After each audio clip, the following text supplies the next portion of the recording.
Cukup saya aja yang jadi WNI, anak saya enggak usah. Apa betul rasanya dari Indonesia? Kira-kira gitu katanya ya. Ini Mbak Tias, saya marah pada Anda menghina Republik ini. Tapi juga saya paham bahwa apa yang Anda katakan itu karena fakta yang sering mengecewakan. Pemerintah melakukan langkah-langkah, saya sudah dikritik, enggak peduli. Kalau Anda sudah diperingatkan, enggak mau juga, dan malah marah-marah, ya silakan jalanlah. Nanti Tuhan yang akan turun tangan, alam yang akan mengubah Anda. Tidak pernah dalam sejarah tidak terjadi perubahan. Pak Tigai betul, kalau menghalangi MBG, itu melanggar HAM. Kalau menghalangi Merah Putih, Koperasi Merah Putih melanggar HAM. Itu betul, 100% betul. Tetapi juga kalau pemerintah sewenang-wenang dalam pengelolaan Merah Putih dan ini tidak wajar, ada korupsinya. Kalau kita tidak dilarang membongkar itu, melanggar HAM juga. Ada seorang teman saya, teman menteri zaman Gus Dur, tanahnya dirampas orang, sudah inkrah. Sesama menteri zaman Gus Dur? Iya. Oh ya? Di Bekasi juga tanahnya. Udah menang inkrah, mau dieksekusi nggak bisa, suruh bayar 1 miliar.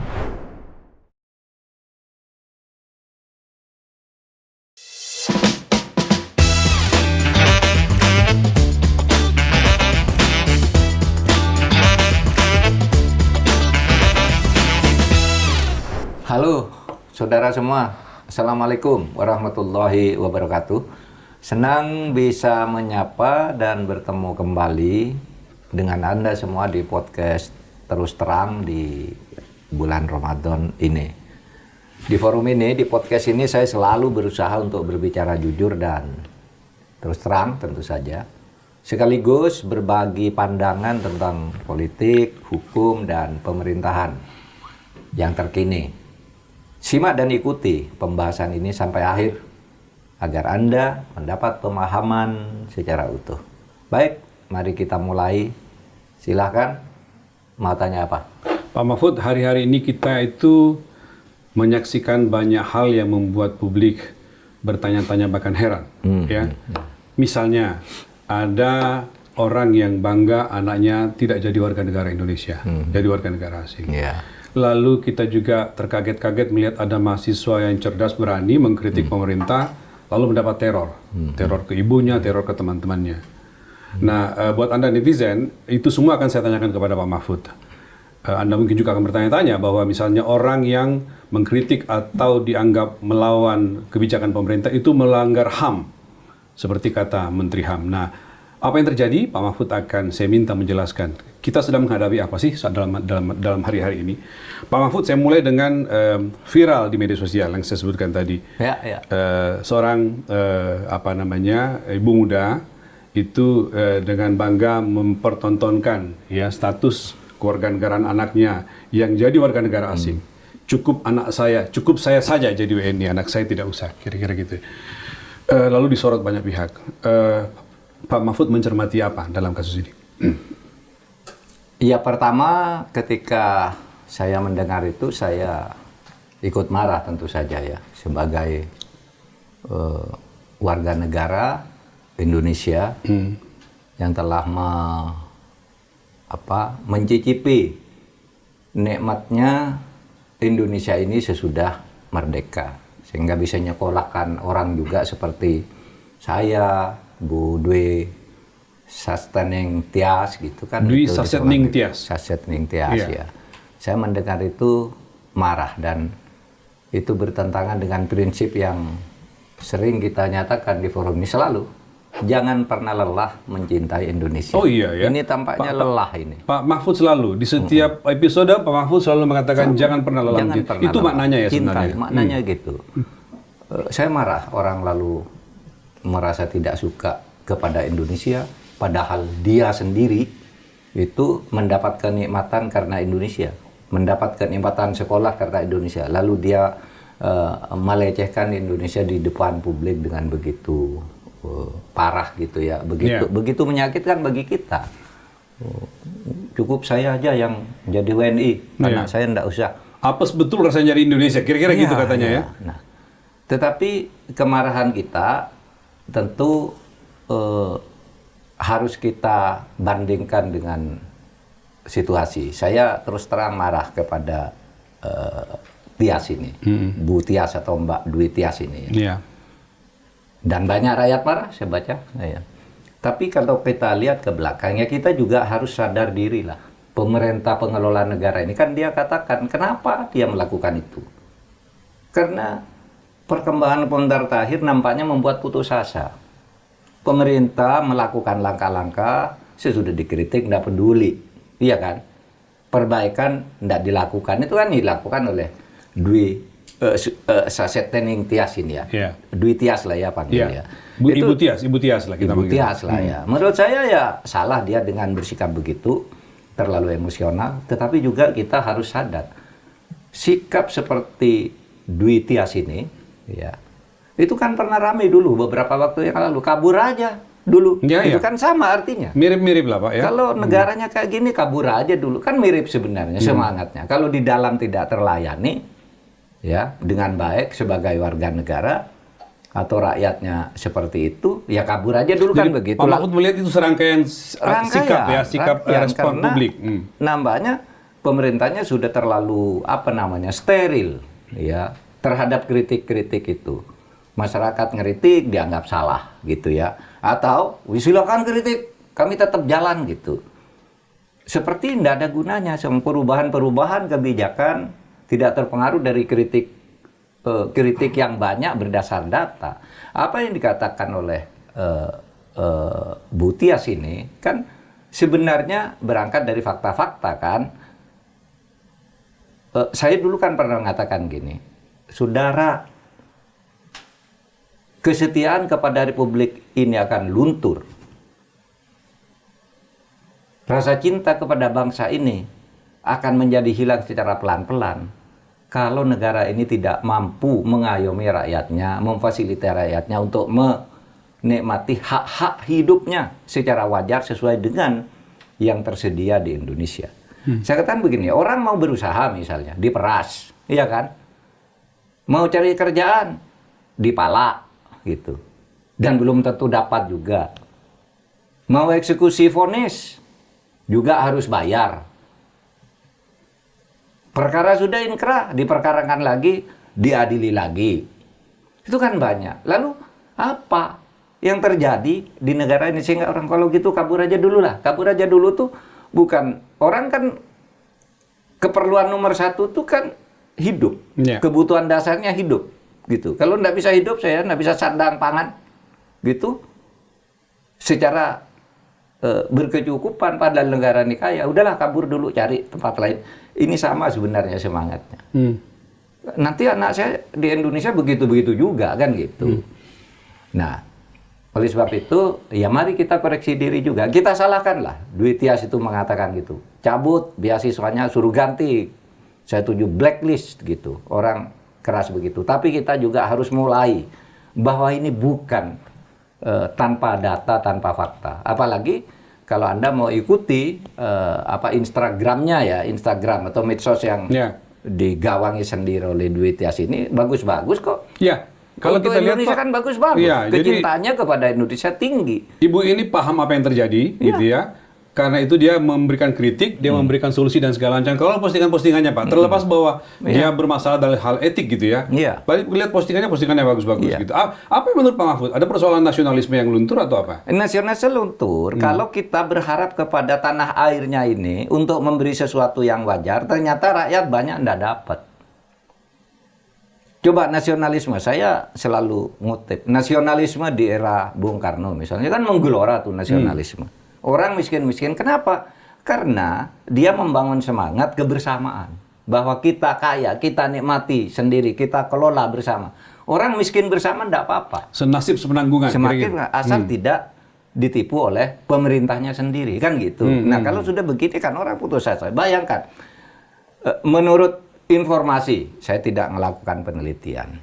Teman-teman yang pernah belajar di luar negeri itu, orang yang paling tinggi nasionalismenya itu orang Indonesia. Kalau pergi ke Amerika kemana, yang selalu ingin pulang duluan tuh Indonesia. Ingin segera pulang ke tanah air, rindu ke tanah air. Kita aja lah, kita kalau ke luar negeri kan, wah saya tugas ini 2 minggu gitu. 2 hari sudah ingin pulang.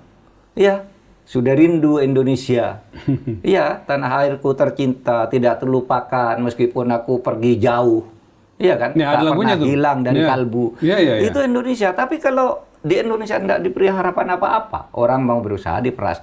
Padahal bikin izin usaha ke Singapura. Kalau Pak Jokowi dulu bikin usahanya, izin usahanya bikin di Dubai. Pak Jokowi sendiri yang cerita. Saya dapat di Indonesia waktu menjadi pengusaha susah, kata Pak Jokowi.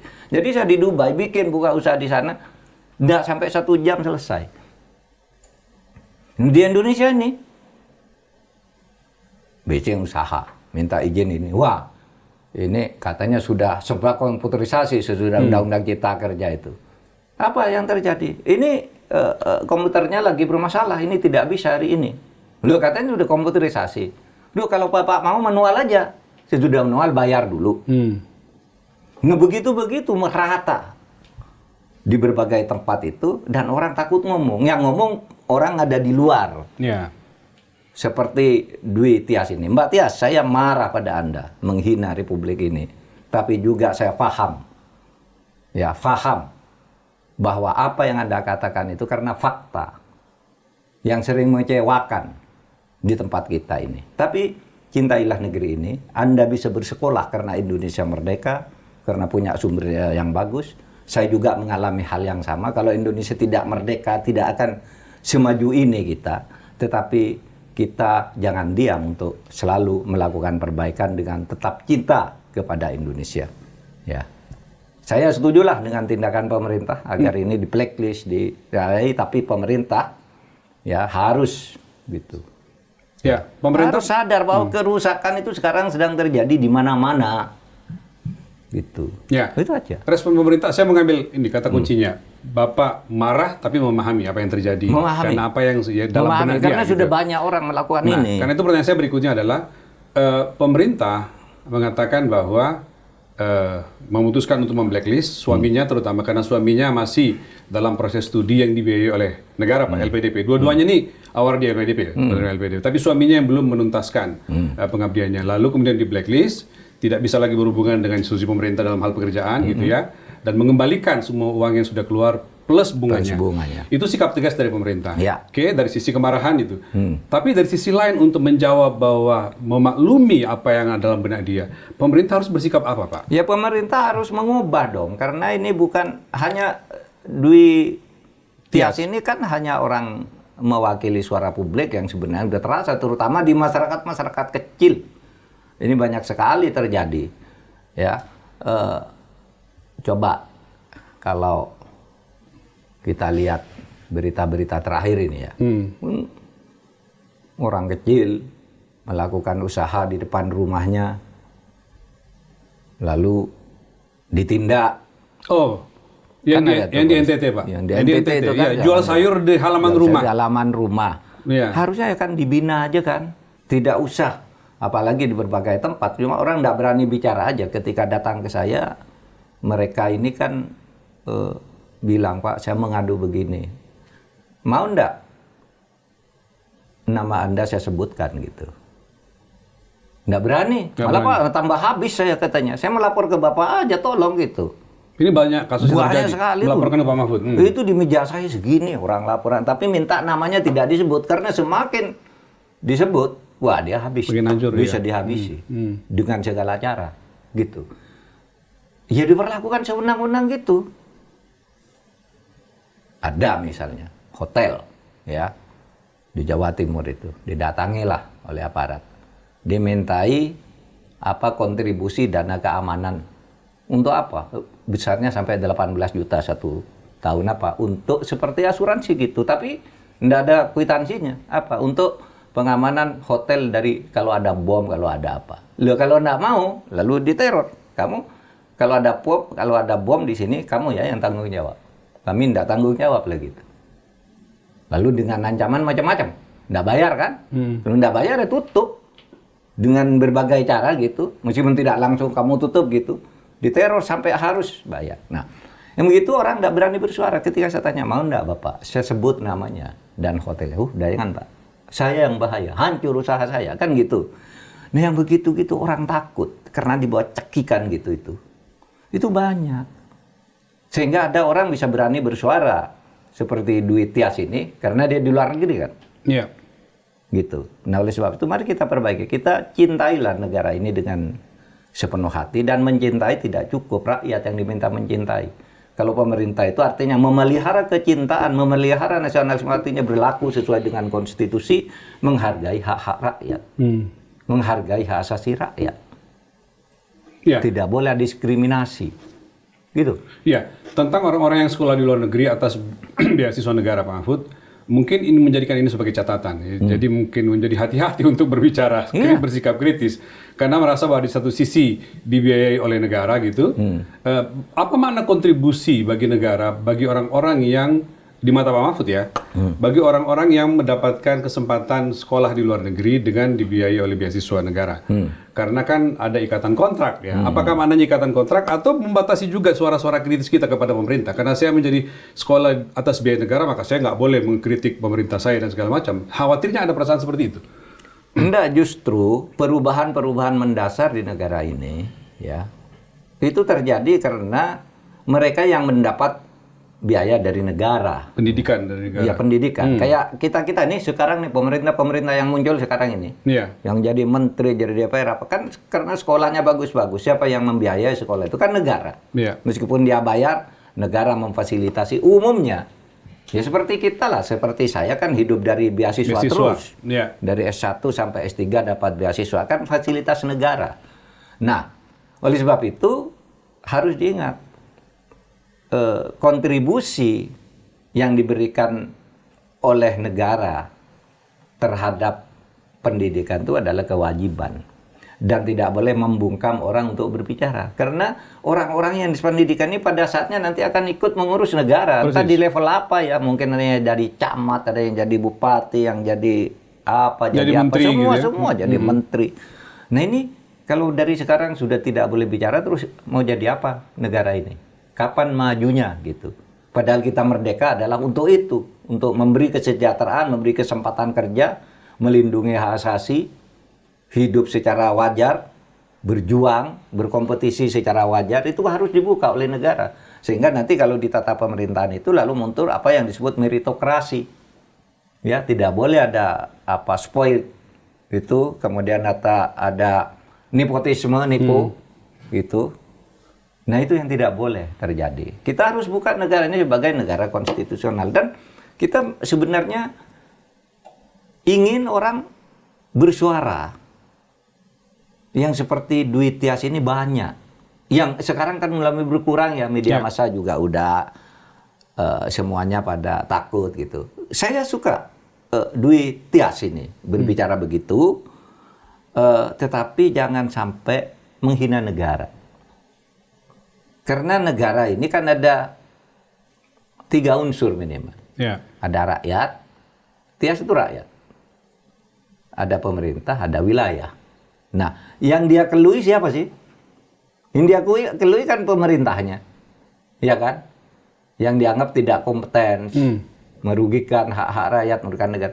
Ya jangan negaranya yang diserang. Saya tidak suka jadi WNI, kan negara itu. Ya. Padahal ini negara kita. Negaranya pemerintah juga. Iya kan? Nah, mari ini sadari oleh kita semua. Demi masa depan bangsa. Karena selalu saya katakan, kalau perubahan itu dalam hampir di semua babakan sejarah kita itu, perubahan itu sering terjadi melalui operasi sesar. Kita inginnya perubahan itu melalui konstitusi normal, demokratis. Operasi sesar itu kalau orang sudah tidak tahan, meledak. Di tengah jalan ya? Di tengah jalan. Tidak mengikuti pola sekian tahun, kan? sekian tahun. Bung Karno jatuh. Iya kan? Kan operasi sesar. Nggak pakai gitu-gitu. Gitu. Pak Harto jatuh. Melalui operasi sesar. Gitu. Sehingga kita harus hati perubahan itu supaya melalui operasi normal. Ibarat orang melahirkan, ya lancar aja lah. Tidak usah bedel pakai pinggir, pakai apa. Tunggu pada periode, ikuti orang yang sudah menang pemilu, ikuti. Karena orang menang pemilu itu filosofinya dia mempunyai kekuasaan. Kalau mempunyai kekuasaan itu mempunyai hak untuk mengatur dan ditaati aturannya. Tapi hak mengatur dan ditaati itu harus berdasar konstitusi. Kan begitu. Oleh sebab itu kita beri peluang kepada pemerintah. Kamu menang pemilu. Mau MBG? Silakan MBG. Kita tidak mempersoalkan MBG. Mau koperasi merah putih? Silakan koperasi merah putih. Itu hak Anda. Bikin sekolah-sekolah rakyat. Itu hak. Itu Anda menang pemilu. Boleh mengatur itu. Tapi kita harus mengkritisi kalau ada salah tata kelolanya. Ada korupsinya. Ada pemborosan yang luar biasa. Ada ketidakwajaran. Kita harus kritisi. Itu hak rakyat. Tapi Anda membuat program karena Anda menang pemilu, tidak boleh diganggu-gugat. Filosofinya udah benar kok. Orang buat MBG. Kan filosofinya benar. Mau meningkatkan kesehatan masyarakat, gizinya bagus, prestasinya bagus, kan itu. Koperasi Merah Putih biar ekonomi lebih merata, kan bagus filosofinya. Tapi rasionalitasnya harus kita kritisi. Yang dikeluarkan untuk itu apa layak dengan yang diterima oleh rakyat. Nah itu harus didengar. Nah mungkin Dwi Tias ini ya orang yang kok begitu terus sih gitu. Dulu kan rame orang kabur aja dah dulu gitu. Lalu dimarahi kalau mau kabur aja lah gitu kan, nggak boleh dicikapi begitu. Sehingga Memang negara ini muncul ekspresi berlebihan gitu ya yang iya, tidak kan etis negara kita persoalannya. juga. Iya. Rakyat maupun pemerintah itu sama-sama pemilik negara ini. Iya. Kan 3 unsur kan. Tadi saya katakan ada rakyat, ada pemerintah, kemudian ada wilayahnya. Itu negara. Jadi ketidakpuasan kepada situasi pemerintah jangan negara yang diserang. Ketidakpuasan kepada warga juga tidak boleh negara yang dikorbankan. Kan begitu. Gitu aja. Ya. Mahfud, dari kasus Tias kita ke kasus Tio. Tio. Iya, Tio Ardianto, Ketua Badan Eksekutif Mahasiswa UGM. Dalam beberapa bulan terakhir ini bersikap kritis kepada pemerintah dengan berbagai argumentasi dan data yang dia sampaikan, tapi lalu diteror. Ya, diteror. Meski begitu dia tetap berani muncul di mana-mana. Pak Mahfud melihat Tio Ardianto ini menyayangkan sikapnya atau bangga melihat ada mahasiswa pemberani seperti ini? Saya terus terang bangga. Kita pernah ketemu dengan dia. Ya. Waktu Komisi Reformasi Polisi. Reformasi Pencepatan Reformasi Polri. KPRP. Ya. Itu dia akan hadir mewakili Senat Mahasiswa. Ya, mau tokoh-tokoh mahasiswa UGM 3 orang atau berapa itu ya. Dia caranya bagus, rasional, datanya juga akurat, dan orangnya sopan gitu. Sampai marah-marah begitu itu kan seperti Dwi Tias itu. Sampai bicaranya kirim surat ke UNICEF ya. Iya kan? Bicara begitu di berbagai tempat. Karena yang mewakili rakyat itu sekarang sudah jarang. Media yang konvensional nggak ada yang mewakili rakyat sungguh-sungguh sekarang. Pada takut. Pada nyengkir juga. Kalau ada ini Pak, Bapak aja yang ngomong. Bapak aja yang lihat. Terus gimana dong? Ini ada anak muda berani seperti ini. Ada muda menyampaikan berani data, gini. menyampaikan argumen ya. Harus dilindungi dong. Karena dulu ini yang sekarang memimpin negara ini pada umumnya adalah anak yang berani seperti ini. Sehingga bisa melakukan perubahan. Nah kalau anak-anak berani tidak dibina, lalu diteror, apalagi sampai ibunya dan sebagainya, itu kan negara ini tidak sehat. Iya tentu karena itu namanya teror, orang bisa saling melempar. Ya kan? Ya. Bukan saya, bukan pemerintah. Ya memang tidak ada buktinya kalau pemerintah. Lalu yang macam apa namanya buzzer bayaran itu juga bukan saya dan seterusnya. Lalu siapa yang tahu? Nah, negara harus turun hal-hal yang seperti ini. Demi kebaikan kita lah, demi kebaikan kita, bukan untuk ini. Ya. Kalau negara ingin selamat, kita harus sadari sama-sama gini, bahwa kalau Anda sudah diperingatkan, ya, nggak mau juga dan malah marah-marah, ya silakan jalanlah. Nanti Tuhan yang akan turun tangan, alam yang akan mengubah Anda. Tidak pernah dalam sejarah tidak terjadi perubahan, nggak pernah. Ya. Pada saatnya secara alamiah akan terjadi perubahan itu, dan ketika terjadi perubahan, unsur-unsur baru yang tidak puas itu pasti juga akan mencari dan mendapat pintu masuk, gitu. Sehingga jangan suka-suka juga, harus bertanggung jawab, gitu. Ya, kalau Anda merasa diskusi ini penting untuk terus kita lakukan, maka silakan subscribe dan aktifkan notifikasi Anda supaya dialog seperti ini, di mana dialog jernih dan terbuka, terus kita bisa lakukan bersama-sama. Pak Mahfud, sebelum saya lanjut, tentang Tio, kita punya videonya Pak. Ketika Pak Mahfud memimpin dialog serap aspirasi di Jogja, tentang Komisi Reformasi Polri, Tio hadir yang seperti Pak Mahfud sampaikan, supaya pemirsa tahu seperti apa sih Tio itu, bagaimana menyampaikan gagasan, the way to express the idea juga menarik menurut saya. Kita perlu lihat sama-sama Pak, ini. kita sering bicara tentang narasi oknum polisi nakal. Tetapi kalau berdasarkan data, rasanya datanya terlalu masif kalau disebut oknum. Maka di dalam oknum itu kemudian yang kita pertanyakan adalah pengawasan yang tanpa taring. Kompolnas sebagai lembaga independen yang mestinya mengawasi kepolisian Republik Indonesia, rasanya justru lebih baik menjadi juru bicara ketimbang pengawas. Justru malah melegitimasi berbagai hal yang telah dilakukan oleh kepolisian yang menurut publik bertentangan dengan asas keadilan. Jadi kritiknya tajam, argumentasinya bagus, dan cara menyampaikannya santun. Santun. Saya kenal anak ini baik katanya. Ndak enggak gitu kan. Yeah. Orang Jawa enggak namanya tuh. Dia sopan nih Pak. Nggak sok gitu ya? Ndak sok gitu. Orangnya bagus, sopan, tapi dia bicara keras begitu. Sekarang yang terakhir itu sampai apa namanya bikin maaf MBG maling berkedok gizi gitu kan. Iya. Kan kasar MBG sekali. dia maknai begitu, maling berkedok. Iya, apa dan namanya? itu ada rasionalitasnya ketika dia nguraikan fakta-fakta. Kenapa disebut MBG? Kenapa dia sampai bikin surat ke UNICEF? Dengan anggaran pendidikan yang katanya sekian, kok malah ada orang mau beli alat sekolah 10.000 apa sampai bunuh diri.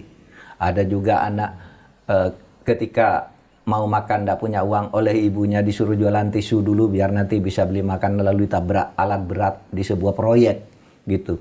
Lalu kan rasa kemanusiaan dia timbul nih si Tio ini kan. Artinya orang kayak gini jangan dimusuhi, harus ditemani, diajak. Ayo kalau lihat dong faktanya begini, sulitnya kami begini, gimana kan. Akhirnya kita bekerja mengatur negara ini bersama-sama, bukan memusuhi orang yang kritis kayak gitu. Kalau apalagi dimusuhinya diam-diam kan, lempar batu sembunyi tangan, lalu bilang bukan saya tuh yang menteror, bukan saya yang ini dan sebagainya dan sebagainya. Dan itu banyak terjadi ke orang-orang lain juga. Orang yang mau kritis itu takut karena dipegang. Kamu dulu juga kan udah begitu. Udah diam aja kamu. Kalau enggak saya bongkar kamu rahasiamu dan sebagainya. Itu kan teror juga. Sehingga sekarang banyak yang diam. Saya tutup usahamu, saya tutup mediamu. Gitu kan sekarang banyak dirasakan seperti itu, tapi mereka diam-diam aja. Kan gitu kan? Karena memang yang takut gitu. Hari-hari ini kondisinya begitu. Nggak boleh dong menakut-nakuti kehidupan orang yang seperti itu. Mari kita intinya tuh cintai negara ini dengan sepenuh hati dan kita atur bersama-sama. Yang rakyat memposisikan diri sebagai rakyat, yang pemerintah memposisikan diri sebagai pemerintah, alat negara memposisikan diri semuanya karena sudah ada konstitusinya. Soal pilihan kebijakan itu adalah urusan yang menang pemilu. Tapi kalau ada pelanggaran itu urusan rakyat. Kan begitu.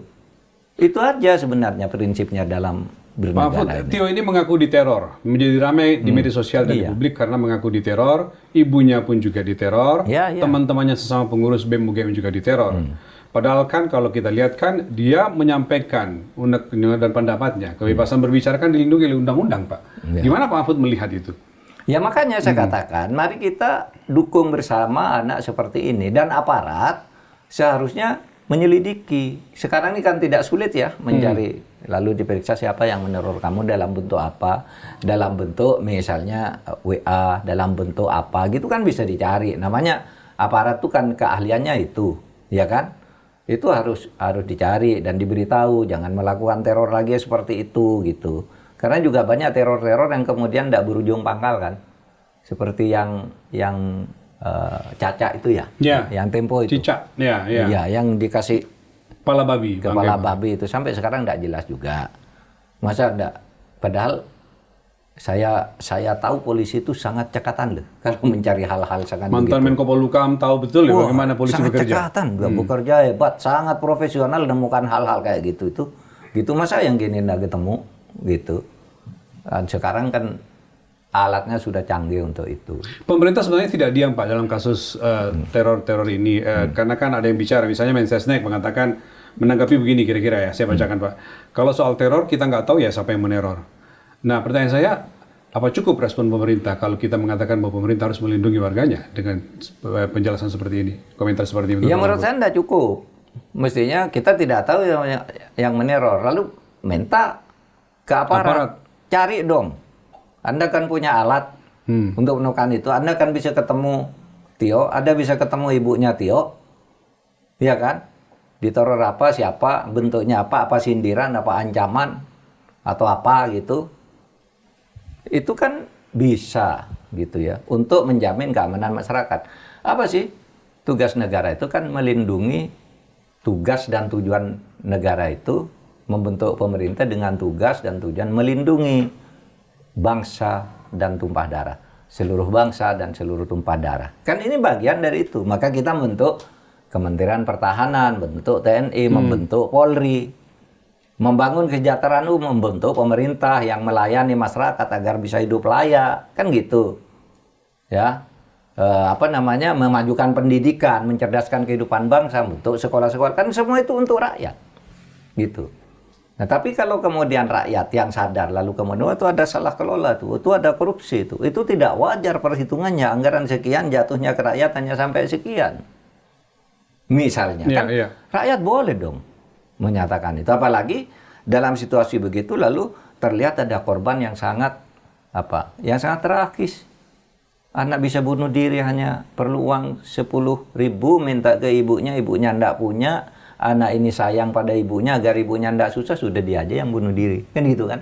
Masa ada rakyat sampai begitu? Sementara ada hal-hal lain yang nampaknya sangat glamor. Kritik oleh Tio ini. Ya, satu lagi Pak, pernyataan Menteri yang Pak Mahfud saya minta tanggapan. Menteri HAM Natalius Pigai. Menanggapi kritikan Tio, dia mengatakan barang siapa kira-kira ya yang mengkritik atau menentang kebijakan pemerintah seperti MBG, Koperasi Merah Putih, maka itu adalah melanggar HAM. Apa iya? Betul. Barang siapa yang menghalangi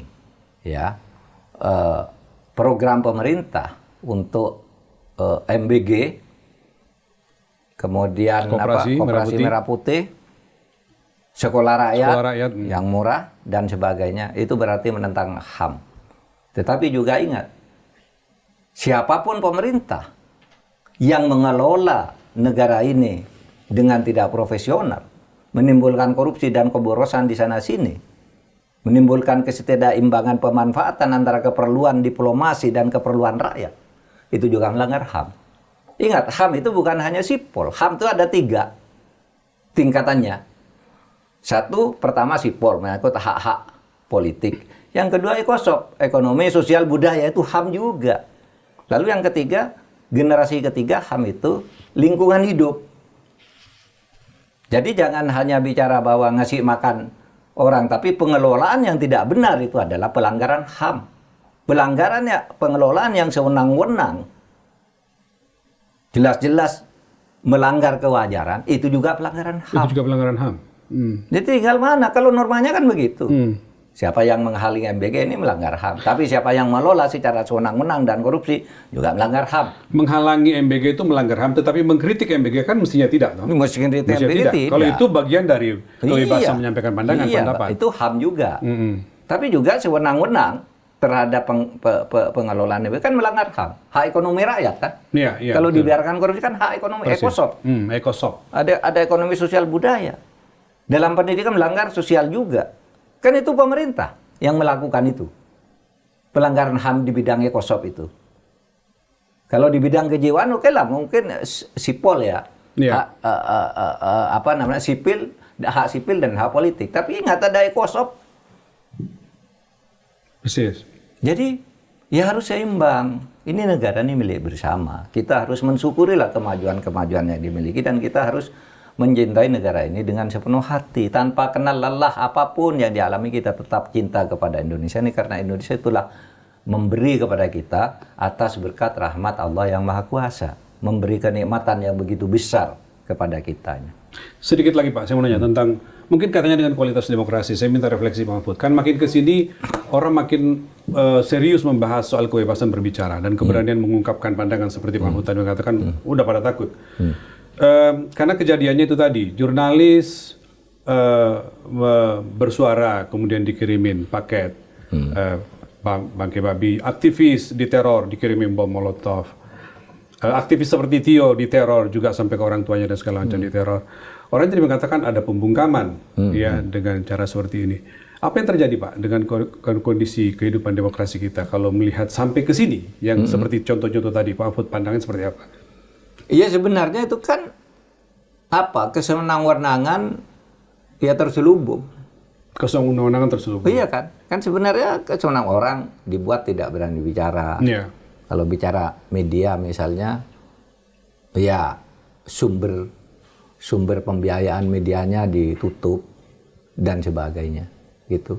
Sementara kita terhadap ide-ide yang mungkin ingin membangun demokrasi, juga pemerintah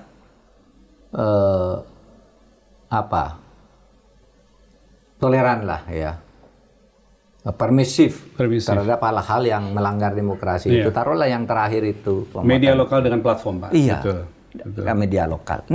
Terus apa fungsi negara melindungi media kita? Kalau begitu caranya, coba gitu. Iya. Semakin takut dia membuat berita, uangnya ndak ada, ini lagi.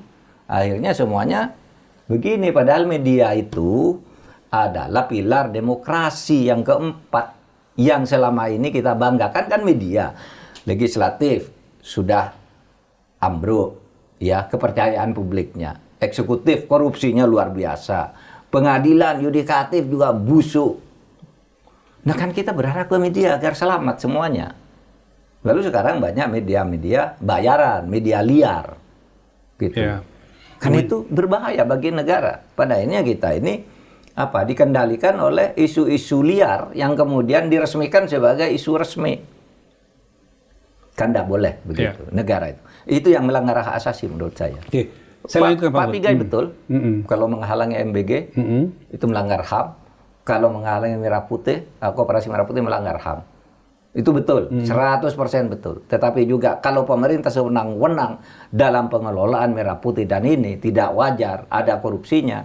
Kalau kita tidak dilarang membongkar itu melanggar HAM. Itu juga melanggar HAM, sikap pemerintah. Melanggar ECOSOP.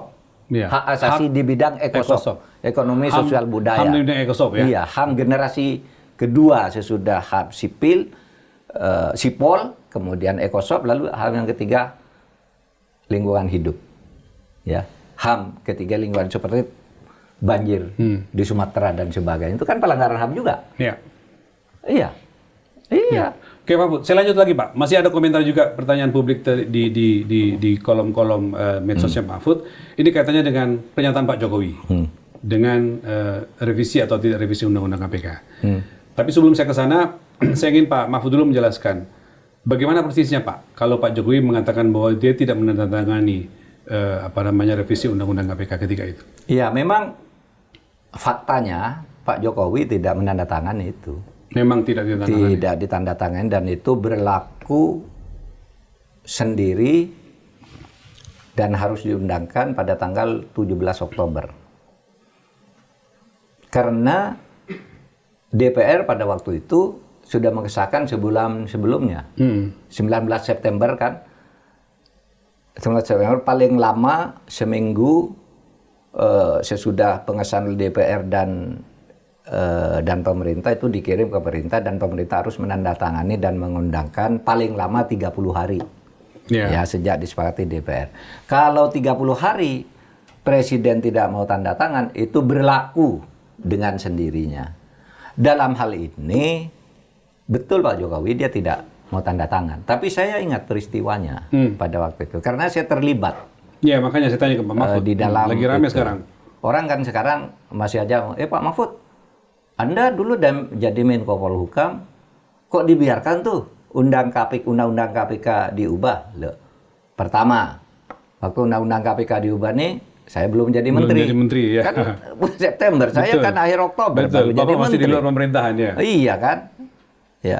Jadi bukan seumpama pun saya sudah jadi menteri, nggak bisa juga membatalkan itu. Karena itu urusan pemerintah dengan DPR. Nah, pemerintahnya mungkin ada unsur-unsur tidak setuju. Tapi saya bukan pemerintah loh waktu itu. Ada unsur-unsur tidak setuju.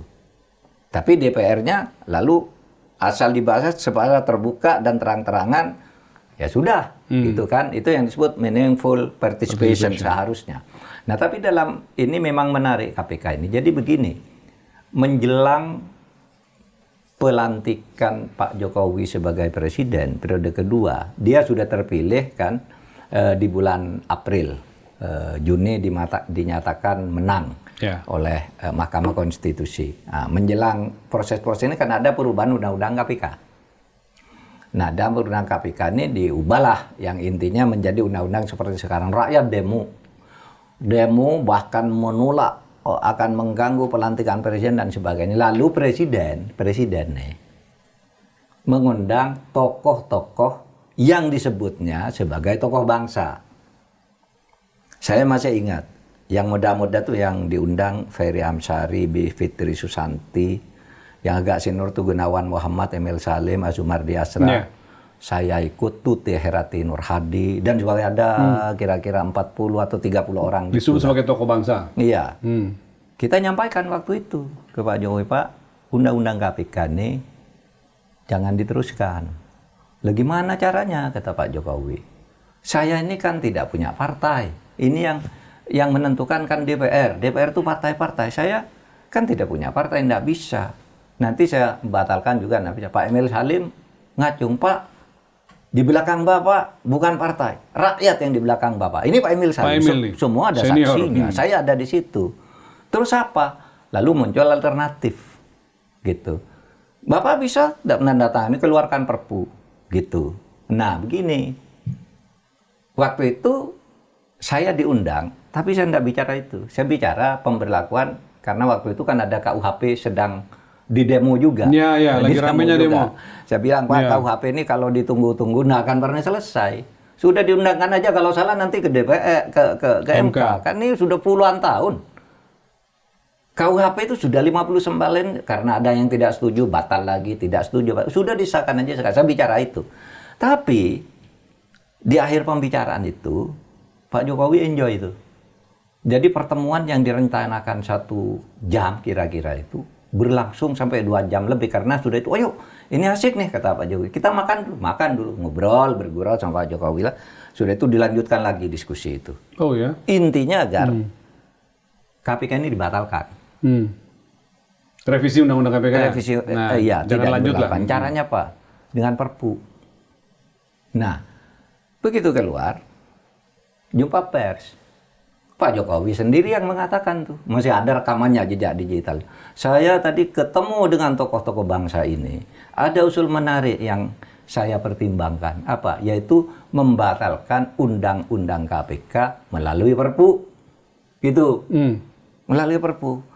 Lalu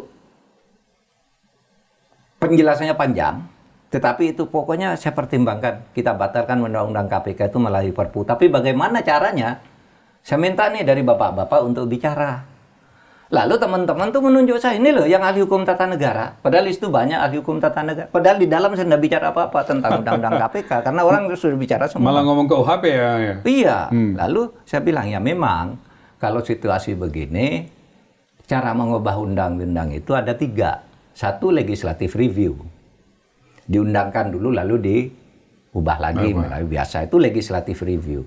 Yang kedua, judicial review. Diundangkan lalu diuji ke Mahkamah Konstitusi. Tapi legislative review itu agak susah. Karena mekanismenya harus lama. Padahal ini kan udah sebentar lagi. Judicial review juga. Ini kan belum diundangkan. Maka cara ketiga mungkin dengan perpu. Gitu. Nah, Pak Mahfud menyampaikan itu. Saya nyampaikan itu pembicaraan di dalam, dan itu yang menarik Pak Jokowi kan. Dan mereka setuju itu. Istana udah enggak ada yang. Tiba-tiba ada bantahan lain dari istana. Siapa yang mengatasnamakan perpu? Nggak boleh itu keputusan DPR. Gitu. Sehingga perpu itu nggak jadi waktu itu. Yang membantah istana atau DPR, Pak? Waktu itu yang saya DPR juga. DPR jadi juga.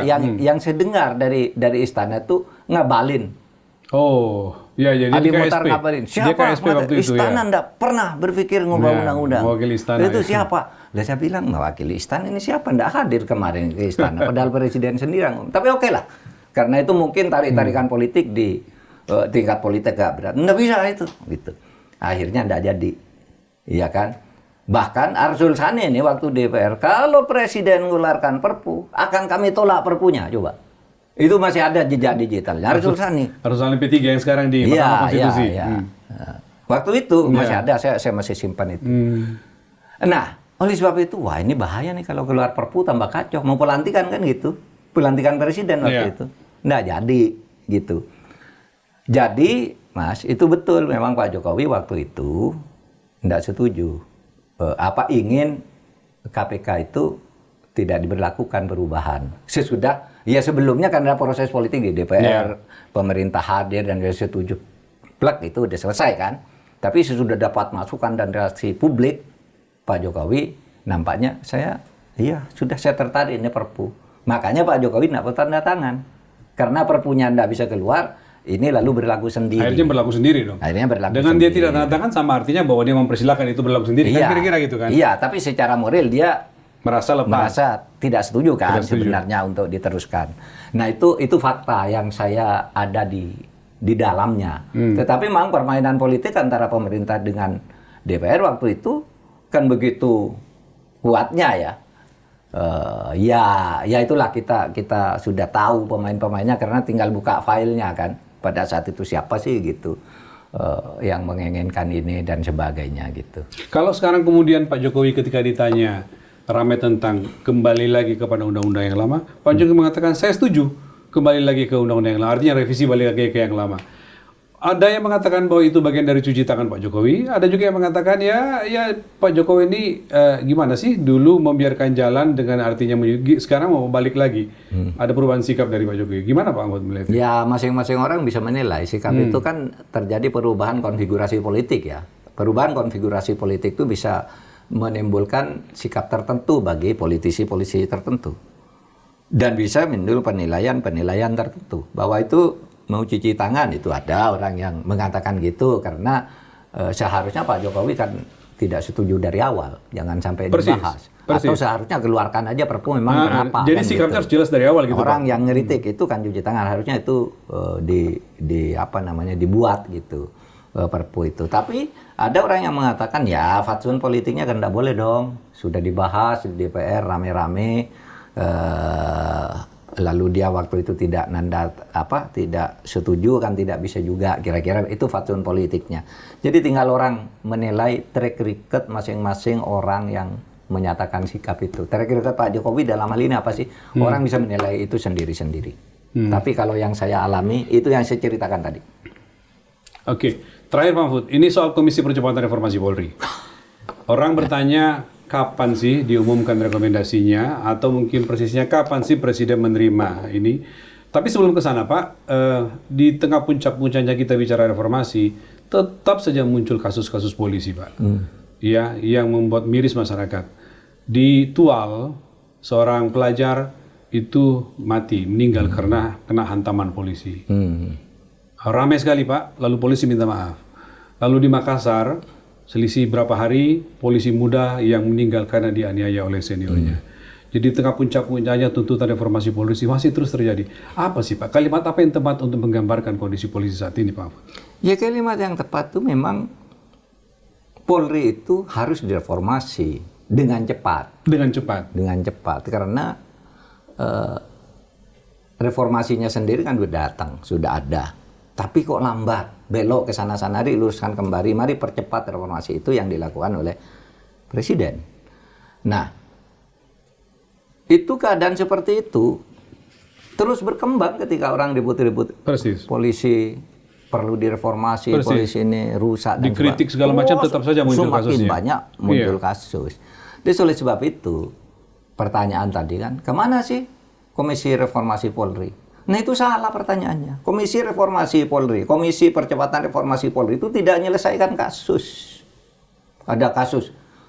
Kan dikira Komisi Reformasi Polri itu sebagai aparat penegak hukum baru gitu ya. Orang keliru. Laporan tiap hari. Mengadukan laporan. Mengadukan, saya bilang. Termasuk profesor-profesor ngadukan. Ini tugas reformasi Polri. Komisi Reformasi itu tidak mengurus yang begitu. Itu urusan manajemen, urusan leadership.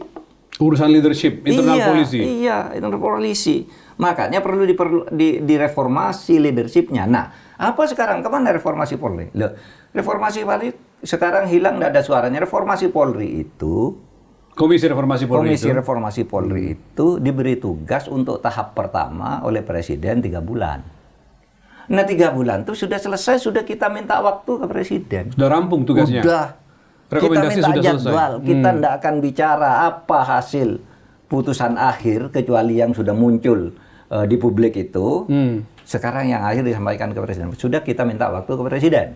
Sebelum tanggal 7 sudah minta. Karena tanggal 7 kan 3 bulan itu. Sampai sekarang belum ada Februari. respon dari Presiden. Nah, Presiden kan sibuk ke Amerika, ada ini, ada itu. Kita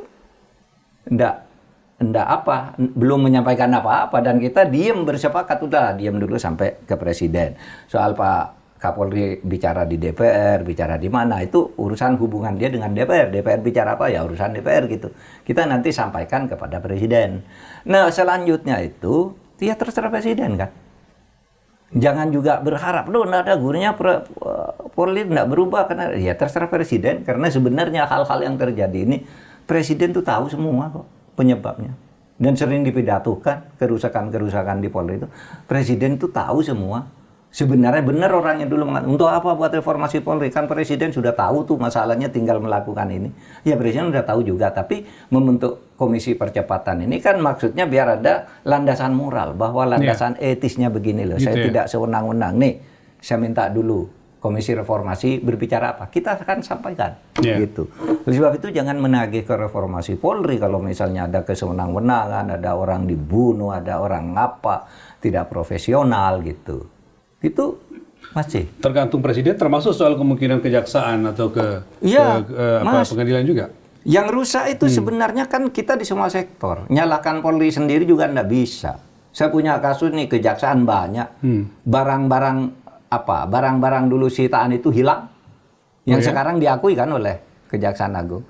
Itu ada yang dari polisi nyerahkan nih barang buktinya sekian, diserahkan. Ternyata menang nih di Mahkamah Agung. Sampai ingkrah. Ketika akan dieksekusi barangnya nggak ada. Saya laporkan tuh Bapak laporkan. ke kejaksaan lewat sesuatu nih, laporkan nih perkara nomor sekian ini sudah inkrah 8 bulan lalu, 214 miliar harus dikembalikan. Ketika ditagih muter-muter aja. Terjadi juga semacam silent blue code kalau di sana. Kalau di Selain polisi. brown code Iya, di kejaksaan selain brown itu. code. Datang ke, wah Anda sudah menang, gampang nih eksekusi. Sesudah didatangi lagi, menghilang. Orang yang tadi bilang gampang itu, datang ke yang lain, menghilang lagi. Lalu akhirnya, saya bilang ini di kejaksaan ini lebih parah juga loh. Saya bilang kalau begini. Dan betul juga, akhirnya Pak Jaksa Agung mengatakan bahwa barang-barang sitaan itu sering dipakai. Nah yang ini, nomor perkaranya sudah saya sampaikan melalui teman ke Kejaksaan Agung, ini jadi bukti. Jangan-jangan yang lain juga begitu. Jadi ya polisi, ya kejaksaan, ya itu kejaksaan. Saya punya orang namanya Bu Komang ya, minta disebut juga namanya, kirim surat resmi. Itu di Bekasi sini. Tanahnya dirampas orang, Mas. Diperkarakan menang, tinggal eksekusi. Ketika Kejaksaan Agung nggak bisa, gitu. Terus minta Udah inkrah ya? Sudah inkrah. Ya tambah Kejaksaan Agung waktu itu Jaksa Agungnya masih Pak Basri Arif. Basri Arif ya. Lalu teman saya nyamuk, Pak nggak bisa Pak, ini backingnya terlalu kuat di belakang orang ini, gitu. Ya, dong selesaikan ya Pak, tapi kami bisa. Ternyata hari ini nih muncul lagi surat yang dulu perkara tuh belum bisa dieksekusi, tanah 2 hektar milik Bu Komang udah ingkrah, malah muncul perkara baru, diadili lagi coba.